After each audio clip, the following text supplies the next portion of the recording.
Hola. Buenos días. Hoy día voy a presentar a Catalina Alvarado, nuestra enfermera perfusionista del Hospital Dr. Gustavo Fricke, quien ha revisado un tema recientemente publicado sobre el paro cardíaco extrahospitalario y los resultados de que los que fueron reanimados con ECMO.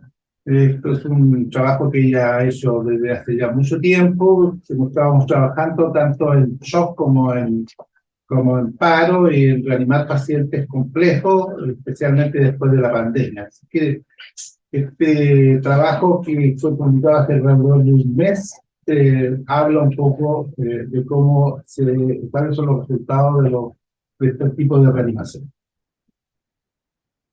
Bueno, buenos días. Yo soy Catalina Alvarado, enfermera percusionista. Les voy a presentar este paper que fue publicado en New England en enero del 2023 y que habla de la reanimación inicial con ECMO en paro cardiorrespiratorio extrahospitalario. ¿Bien? A modo introductorio, bueno, el paro cardiorrespiratorio es una de las principales causas de muerte en los países desarrollados y solo la RCP y la desfibrilación de alta calidad han demostrado un beneficio comprobado en el SLS. Incluso en una reanimación de alta calidad, la supervivencia disminuye drásticamente después de los 15 minutos. En pacientes que presentan fibrilación ventricular o taquicardia ventricular sin pulso se benefician y tienen mejor pronóstico que los pacientes que presentan asistolía o actividad eléctrica sin pulso, ya que en general tienen una causa reversible. Pero las posibilidades de realizar intervenciones en ausencia de retorno de la circulación espontánea son limitadas. En algunos análisis retrospectivos de cohortes con aumento del tiempo desde el paro hasta el retorno de la circulación, el tiempo total de RCP es el único predictor independiente de un buen resultado neurológico, ¿ya? Y si no se logra el retorno de la circulación, se va a producir la muerte eventualmente. En el ECPR, esto lo que hace es restaurar la circulación, lo que va a limitar el daño a los órganos y va a proporcionar un tiempo valioso para tratar la enfermedad subyacente. Por ejemplo, en caso de que la fibrilación ventricular o la taquicardia ventricular fuera a raíz de un síndrome coronario, se podría conectar al paciente a un ECPR mientras se lleva al laboratorio de cateterismo, o sea, hemodinamia, ya para hacer una PCI. ¿Qué es el ECPR? Bueno, en este caso se conectan cánulas femorales y estas cánulas se conectan a una circulación extracorpórea, por ejemplo, en el ECMO, que va a permitir el retorno de la circulación durante el paro cardiorrespiratorio. O sea, el paciente va a seguir en paro cardiorrespiratorio, pero el ECMO va a sustentar la circulación.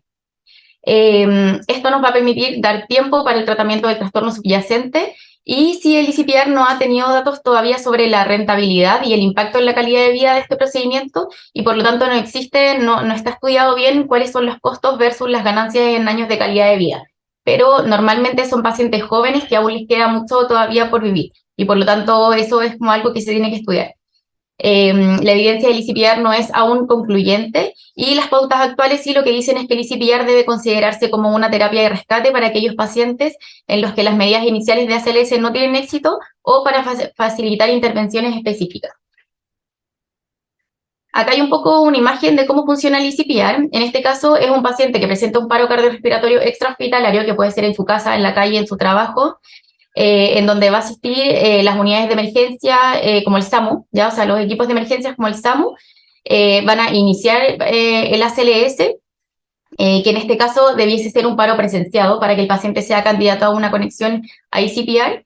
Y durante el traslado en la ambulancia es donde se evalúan las condiciones del paciente para ver si es que tiene posibilidad de conectarse a ECMO, ya cuando la reanimación, o sea, cuando el paro es refractario. ¿Ya? Y por lo tanto, ellos son los que deberían activar al equipo de ECMO para que éste se prepare para recibir al paciente en cuanto ingrese a la unidad de emergencia. La conexión puede ser tanto en la unidad de emergencia como en hemodinamia.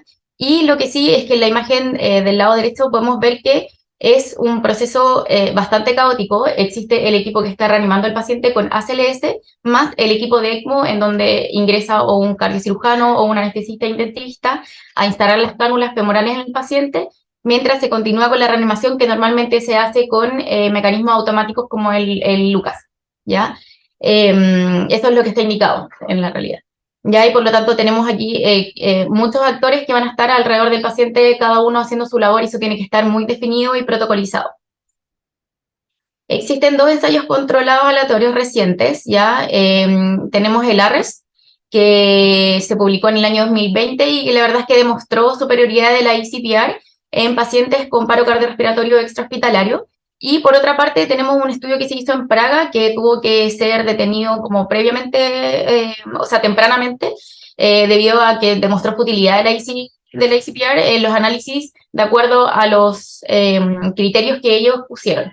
Ya, y por lo tanto este estudio no se terminó. Y por otro lado tenemos el paper que les estoy mostrando ahora, que tiene un protocolo que se llama Inception, ¿ya?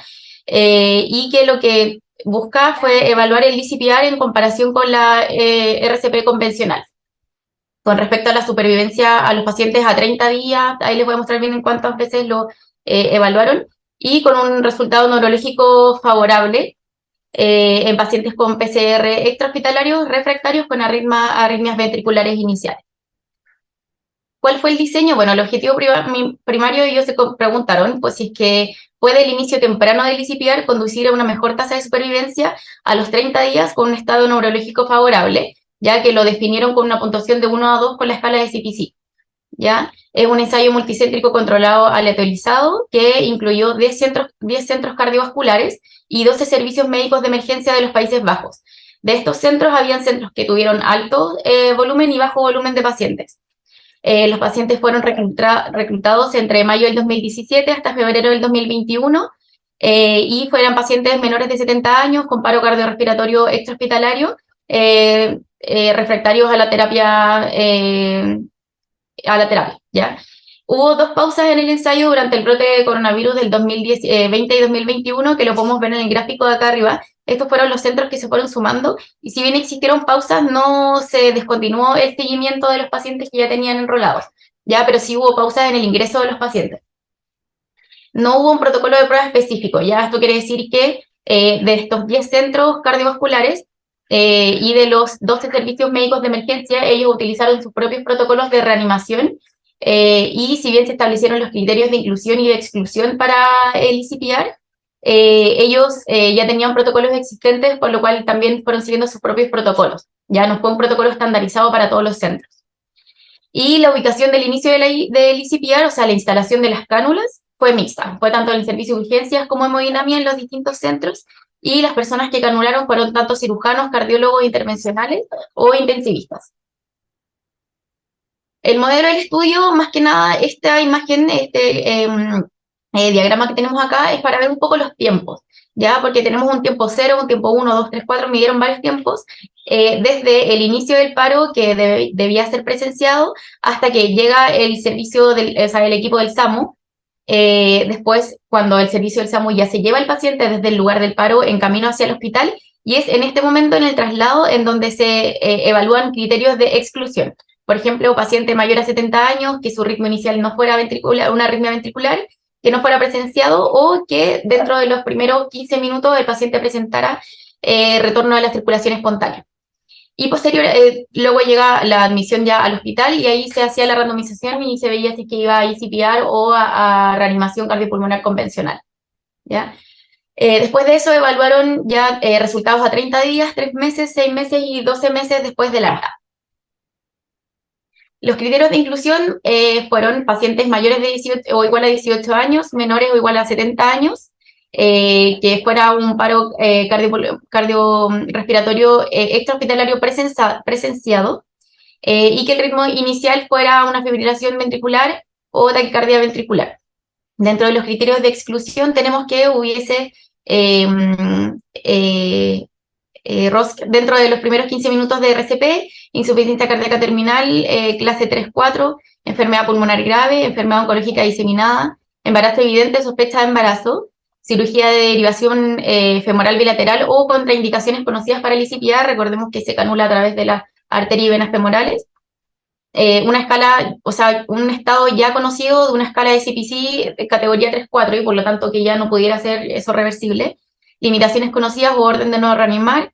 Politrauma con daño severo, que también utilizaron una escala en la que cuando comprometía mayor a 6 regiones, ya lo evaluaban como un politrauma con daño ya severo. Y tiempo esperado de canulación desde el paro hasta la canulación mayor a 60 minutos. Ya esos eran los criterios de exclusión.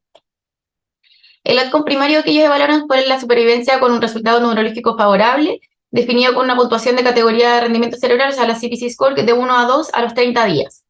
Y de los outcomes primarios evaluaron lo mismo a los 3, o sea, a los 3 meses, 6 meses y 12 meses. Si es que el ICPR mejora la cantidad de años de vida ajustados por calidad, ya a los 30 días, 3 meses, 6 y 12.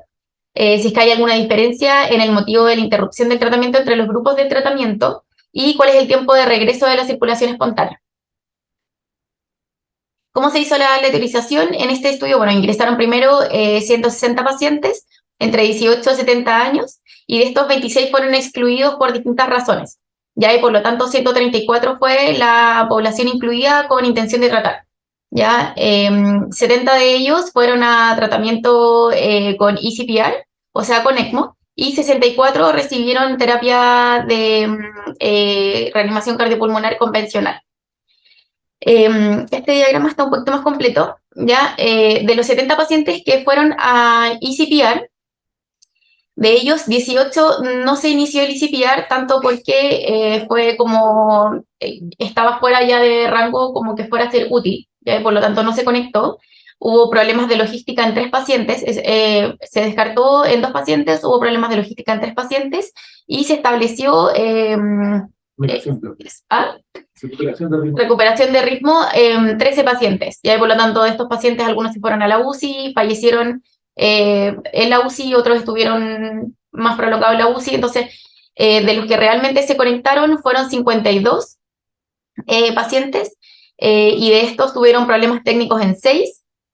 Y de los 6 pacientes o sea, de los 46 pacientes restantes que se conectaron, 2 fallecieron antes del ingreso de la UCI, 39 fallecieron en la UCI, y finalmente 5 fueron dados de alta de los pacientes que se conectaron, y de los pacientes que igual fueron randomizados, o sea, aleatorizados hacia el ECPR, 9 fueron de alta, pero que no se conectaron finalmente a ECMO, ¿ya?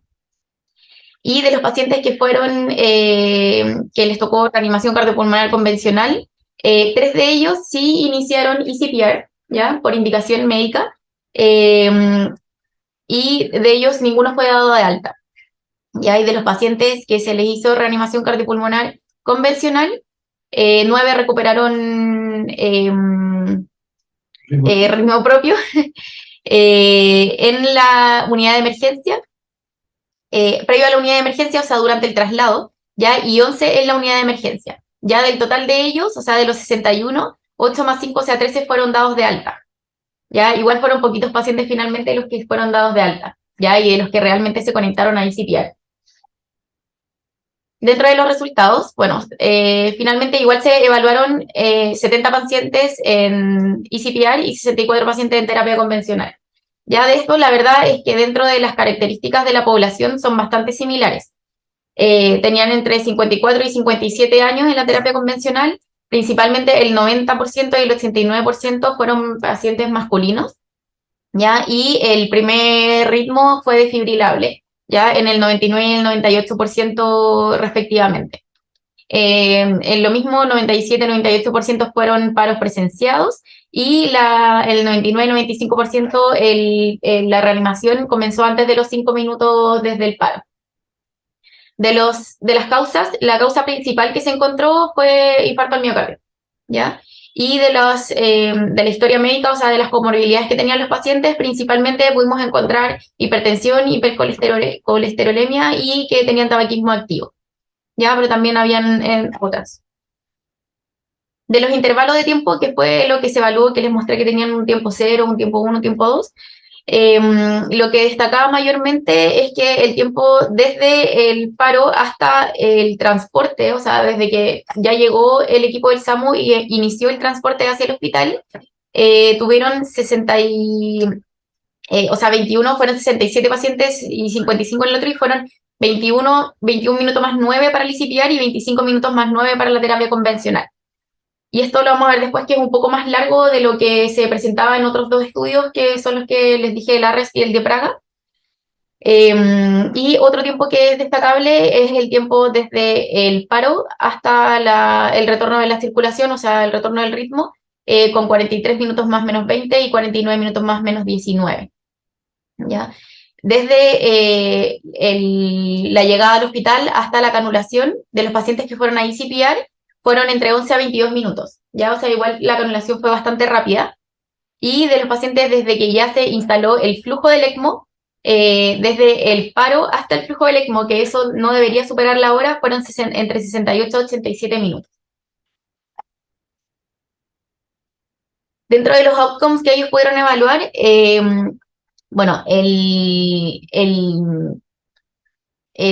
retorno de la circulación de los pacientes que retornaron circulación previo a la unidad de emergencia, fueron el 56% de los pacientes que llegaron aleatorizados hacia ICPR y el 45% de los pacientes que fueron hacia terapia convencional. Ya, igual fue un porcentaje bastante alto. Y de los que fueron a PCI, el porcentaje de los pacientes que fueron a ICPR que llegaron a PCI fueron 49% y de los de terapia convencional 22%. De las estadías en la UCI, la media, o sea, en días que duraban los pacientes que estuvieron en ICPR fue de 1 a 4 días y los pacientes que fueron a terapia convencional entre 1 y 9. Y de los pacientes que desde el intervalo de días, desde el paro cardiorrespiratorio hasta el fallecimiento, fue de 3 más menos 6 en los pacientes que fueron a ICPR y 5 más menos 6, o sea, fue bastante parecido en los pacientes que fueron a terapia convencional. De los resultados neurológicos, que fue el principal outcome que ellos querían evaluar, podemos ver aquí en este gráfico que ellos evalúan acá la escala de performance cerebral, ya con 1, 2, 3, 4, 5, y lo que ellos estaban buscando eran los pacientes que llegaban a 1 o 2, o sea, que tenían resultados entre 1 y 2 a los 30 días, 3 meses, 6 meses y 12 meses. Ya, y por lo tanto acá podemos ver que el grupo con terapia convencional fueron 8 de los 60 pacientes, de los 63 pacientes que quedaron en estado 1, ¿ya? Y 2 2 de los 63 quedaron en estado 2, ya que eso es más o menos a los 30 días el 16% y a los 3 meses el 14%.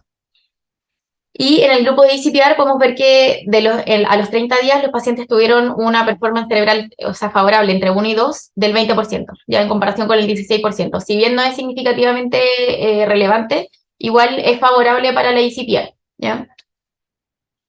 Dentro de las discusiones que podemos ver para este estudio, si bien este es un ensayo multicéntrico, es aleatorizado y es controlado, y el uso de ICPR sí resultó con un porcentaje similar de supervivencia versus la terapia convencional a los 30 días, con un resultado neurológico favorable, que si bien no fue estadísticamente significativo, igual fue favorable, ya con respecto a la terapia convencional.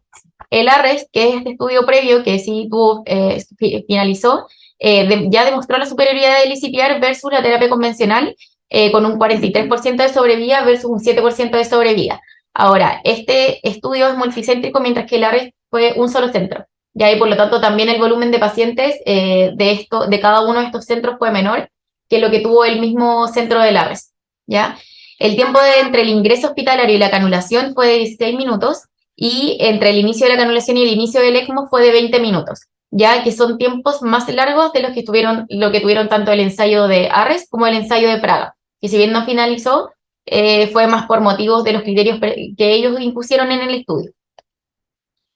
Esta diferencia en los tiempos puede reflejar factores como la experiencia del mismo equipo, o sea, de cada centro de este estudio multicéntrico, la logística y el número de casos, ¿ya? Hay que recordar además que en este estudio no adoptaron protocolos específicos ni los servicios de emergencia ni los mismos servicios cardiovasculares, ¿ya? Y el transporte durante la RCP para ellos era algo común, ¿ya? O sea, es común atender pacientes en paro cardiorrespiratorio y trasladarlos durante RCP hacia el hospital, ¿ya? Sin embargo, los equipos de emergencia estaban al tanto de este trial, ¿ya? Pero también podrían haberlos impulsados como a proceder al transporte como más rápido porque los tiempos entre que llegaba el servicio de emergencia, o sea, el SAMU, y se llevaba el paciente, ese momento, desde que llega hasta que lo empieza a trasladar, eran más cortos que lo habitual en este mismo país, ya sea en estos mismos centros. El número de casos por centro fue mayor, que fue lo que les dije en el ensayo ARRES, o sea, porque fue un solo centro, y en el estudio de Praga versus este ensayo que fue multicéntrico, por lo tanto cada centro tenía menos casos que en los otros dos estudios. Y lo que sí es que un dato que ellos igual muestran es que el 90% de los pacientes eran hombres. Y algunos criterios de inclusión pueden haber sido sesgados aún más por la proporción como hombre-mujer, ya que eso igual es algo que se debería evaluar. Las debilidades de este estudio es que la aleatorización fue muy temprana, ya como les dije, fue durante el traslado, desde que el SAMU llega hasta que lo lleva al hospital, y por lo tanto un número considerable de pacientes recuperaron la circulación espontánea cuando habían sido aleatorizados hacia ECPR, por ejemplo. ¿Ya? Entonces no lo iban a conectar a ECMO si el paciente ya había recuperado y había mantenido la circulación. La aleatorización temprana también condujo a algunas fallas en la selección y exclusiones posteriores a la aleatorización, ¿ya? Si bien ellos incluyeron 70 pacientes en ECPR, finalmente los que se conectaron fueron mucho menos, ¿ya? Debido a que la aleatorización se hacía muy tempranamente. El tiempo real de canulación no se utilizó como criterio de exclusión, o sea, este criterio que yo les dije que se iba a canular más allá de los 60 minutos era un criterio de exclusión, esto realmente no se hizo, ya posterior a la aleatorización, o sea, si ya el paciente se incluía en el estudio, se llegaba a canular si es que tenía las indicaciones a pesar de que superara los 60 minutos. Hubo una falta de estandarización en los protocolos del equipo de emergencia y de los protocolos mismos de cada centro, ¿ya? Por lo tanto, también puede verse como una limitación. Y entre los centros que canularon de ECPR tenían experiencias muy variables. Ya sea, algunos centros tenían mucha experiencia con respecto a este tratamiento y otros centros no tanto. Y algunos tenían números de ECPR muy bajos, ya, y por lo tanto tenían menos experiencia y eran menos desarrollados en el fondo los sistemas de ECPR.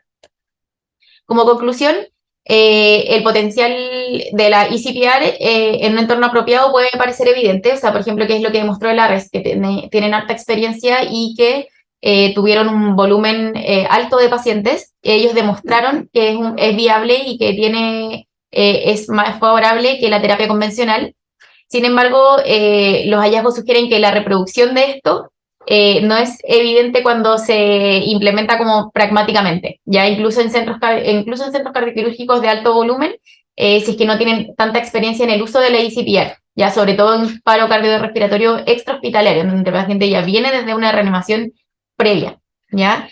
Y los centros que brindan ECPR los centros que están en proceso de implementar este enfoque deben evaluar críticamente su logística y posteriormente evaluar la eficacia del procedimiento. O sea, se deberían hacer reuniones para evaluar qué es lo que estamos haciendo, cómo lo estamos haciendo y a qué estamos llegando, ¿ya? La investigación futura debe abordar las indicaciones y los predictores de resultados. O sea, las indicaciones debería estar bien protocolizado cuáles son las indicaciones para el ECPR para que se pueda demostrar realmente la evidencia de este.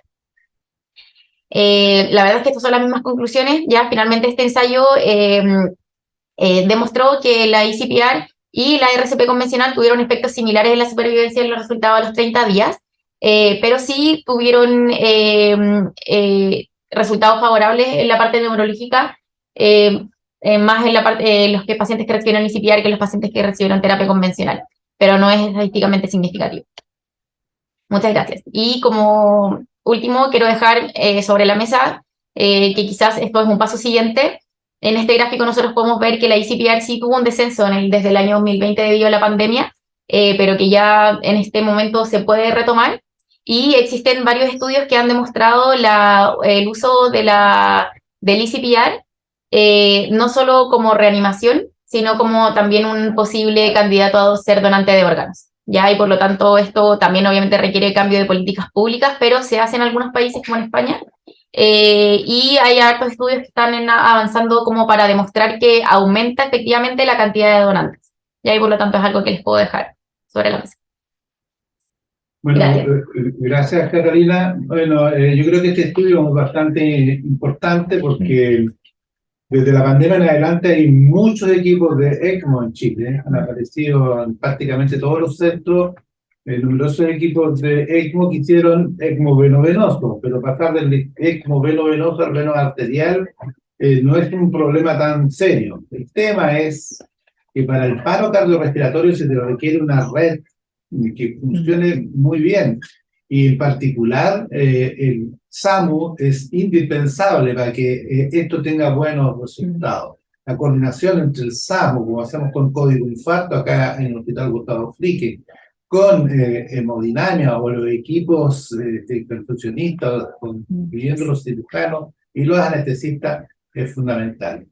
Como estamos dentro del tiempo, le agradecemos la atención y nos vemos probablemente la primera semana de abril con otro interesante tema de revisión bibliográfica. Muchas gracias, Débora.